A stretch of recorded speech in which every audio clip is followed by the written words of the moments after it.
This is where it happened. Eastern France, from the Mediterranean to the Rhine. Rugged country where the people of the Maquis had long fought the Nazis.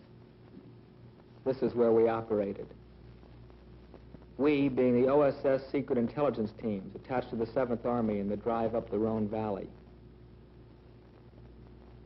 But our film story starts here, in the town of Bourgoin, in August 1944, D+15. Henry Hyde, 7th Army SI chief, called his divisional teams in for special instructions. At a camp that had been a German CP 2 days before, we set up our radio jeeps to keep contact with OSS headquarters. We were organized into Strategic Services Section teams, SSS for short. It was our job to furnish each division with short-range intelligence, recruit agents in the field, shoot them through the lines, get their information to Division G2. Hyde's instructions were to penetrate to Lens-le-Saunier, an FFI stronghold deep behind enemy lines. Lens commanded a strategic position on a road fork leading back to the Belfort Gap. Our friends there were sure to have dope on enemy troop movements. We had to get that dope. Our combined 45th and 3rd Division SSS team started early next day. An hour later, we were far ahead of the infantry, far into Jerry country. First stop was a town 50 miles up. This place had been liberated by the FFI, and we were the first Americans they'd seen. We had to have a drink on that. Then the local FFI chief gave us a guide and telephoned ahead to Lens-le-Saunier to be expecting us. Up the road, an FFI unit questioned us. These men were firing first and apologizing later. The FFI had gotten our message and were waiting for us when we pulled into Lens late that night. The local FFI chief, Commandant Louis, was a former symphony conductor. He told us the Germans were only a few kilometers outside town and that we might have to leave Lens any minute. But we'd driven 125 miles through enemy territory. We were tired. After a short talk with the commandant, we went to sleep in the local hotel. Those people down there had waited all night to see their first Americans. Made you feel funny.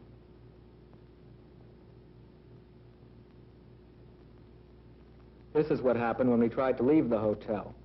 Charles Boyer had nothing on us.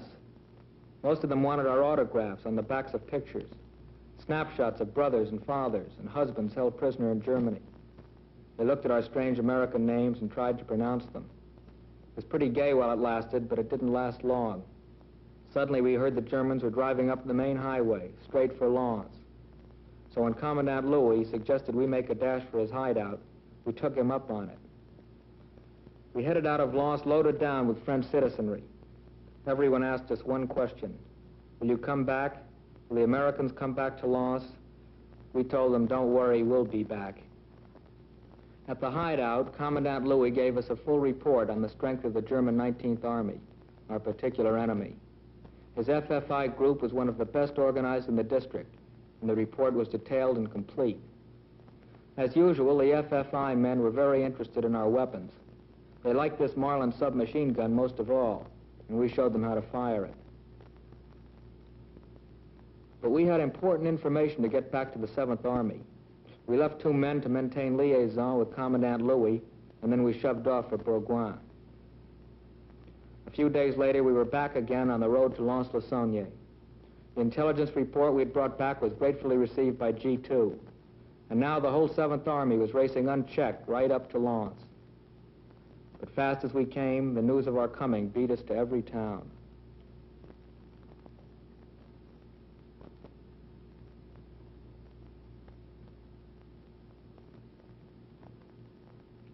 At Lens, we set up our CP right next to the 3rd Division G2.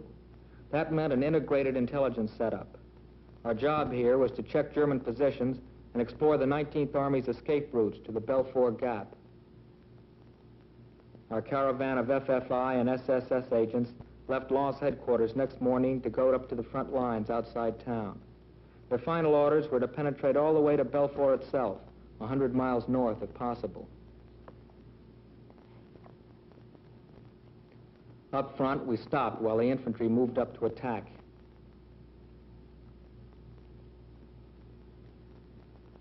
We gave one group of agents a last-minute briefing, and then they disappeared into enemy territory. At another point, we prepared to put more agents through the lines.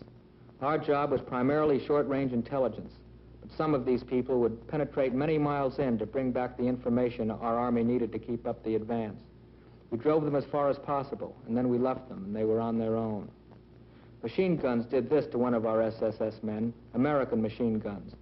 Afterward, we stopped using unidentified civilian cars for operations and stuck to jeeps. A few more days of stiff fighting, and the 7th moved into Besançon. We came in over the only bridge across the Doubs River, built in record time by the engineers. It looked pretty quiet until we hit the town park. The Germans were still sniping there when we set up our new CP. But we had a job to do, more agents to shoot through the lines. With the local FFI chiefs, we lay plans for more missions. It was a lucky break when some experienced French Army officers volunteered to reconnoiter Nazi positions. We decided to shoot them through from the front-line town of Loulon. At Loulon, we met the FFI contact man who was going to lead our agents through the lines. Then we said goodbye. The goodbyes were always casual, undramatic. You would have thought these men were off on a picnic, not an intelligence mission. The mayor of Loulon turned out to be a great help. He forged the documents and credentials our agents needed to operate behind the lines. Our field photo cameraman made the identification pictures, and the mayor did the rest.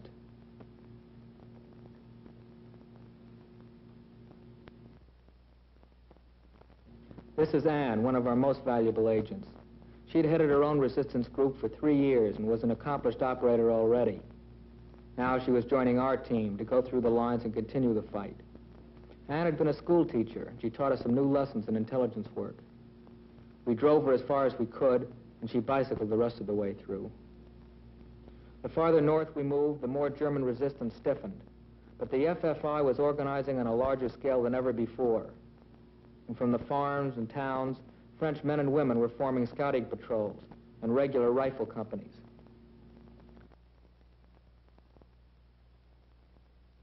They gave us a motorcycle escort moving up to Dompierre. The Allied lines had moved north, and once again we were setting up a CP one pace ahead of the doughboys. We picked one of our best men for a job here. He was Maurice, who'd done great work for us already. Now we gave him tote credentials, briefed him, and sent him bicycling off through the German lines a few hundred yards away. Later, he got a job interpreting with the German 19th Army and sent back many valuable reports. How to use a walkie-talkie in one tough lesson. The Germans had resorted to picking up all people in transit behind the lines. So we decided it would be more efficient to have our agents radio out their information instead of delivering it in person. This team was exceptional. A French Army captain, his wife, and a Parisian actress. In a few hours, they learned a 2-week radio course, including code and signal plans. The idea was to have them contact infantry CPs or Cub observation planes from behind the lines. When they were qualified radio operators, they got the usual briefing and the check of identity papers and personal effects. Then, before they went out, they were introduced to General O'Daniel, CO of the 3rd Division.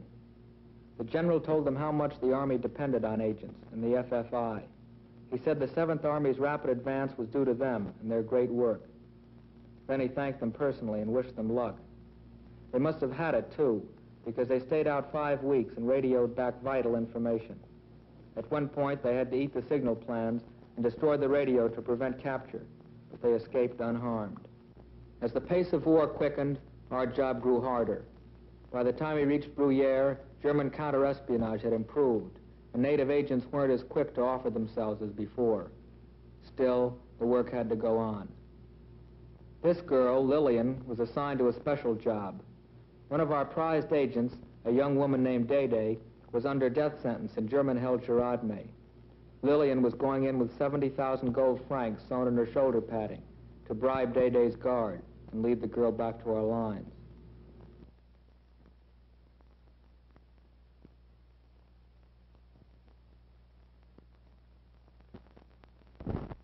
The checking routine seemed boring by now, but you could never tell what forgotten detail might end in tragedy.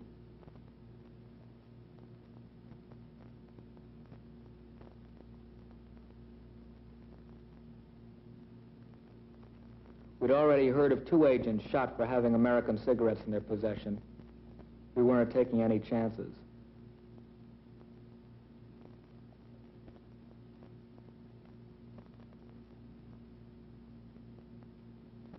Up ahead, we met Lillian's guide and a mobilized sailor named Roger. We'd recruited him early in the campaign, and he worked bravely for us. We had the infantry CO spread the word that Lillian and Roger were okay for passage through the front lines. By now, we all appreciated the importance of good identification.